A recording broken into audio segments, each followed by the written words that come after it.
Drôle de destin. Moi, Henri V, le dernier roi de France et descendant de la branche aînée des Bourbons, je n'ai jamais régné. Pourtant, j'ai chéri la France. Je l'ai rêvée et j'ai consacré plus de 20 ans à nourrir un projet politique pour elle. Lorsque j'ai quitté mon pays, en 1830, à l'âge de 10 ans, trahi et chassé par mon propre cousin, Louis-Philippe d'Orléans a fait de moi un éternel exilé. Privé tour à tour sur ce sol français de mon père, de ma couronne et de ma tombe, comme le soulignait Chateaubriand. Errant par obligation sur un continent européen où s'affirmaient les nationalismes, j'ai longé les frontières françaises sans pouvoir les franchir.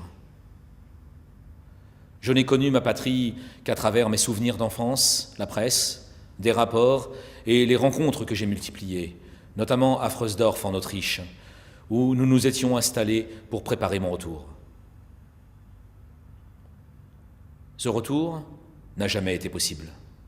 Certes, il y a bien eu ces quelques jours, en 1871, qui ont fait figure de pèlerinage, où j'ai découvert pour la première fois le château de Chambord que vous m'aviez offert, auquel j'étais tant attaché et dont j'ai porté le nom avec fierté. Mais je ne voulais pas d'un retour à n'importe quel prix, pas par la force ou le bain de sang d'une révolution, ou bien encore sur le modèle d'un coup d'État napoléonien. Ma naissance m'avait fait roi. J'étais l'élu de droit divin, et c'était donc à la Providence de m'appeler pour remonter sur le trône de mes pères. Je n'avais pas besoin de la France. C'est la France qui avait besoin de moi. Les conditions n'avaient d'ailleurs jamais été aussi favorables à la Restauration. Car, hors de la monarchie héréditaire, il n'y a ni repos, ni grandeur, ni prospérité durable pour un pays livré aux plus douloureuses épreuves. Pourquoi un tel échec ? Je ne voulais pas devenir le roi légitime de la Révolution en acceptant son drapeau tricolore.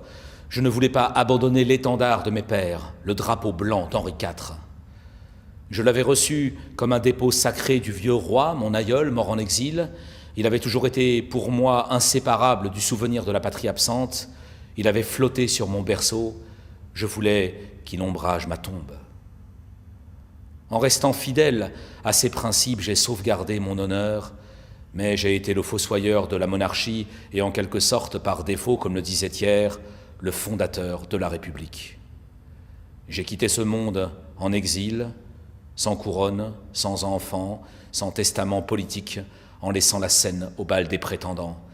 D'un mythe, je suis devenu personnage historique, fantôme à Chambord, emprisonné dans cet écran qui vous sert de guide pour comprendre comment, en moins d'un siècle, la France est passée des lices à la République.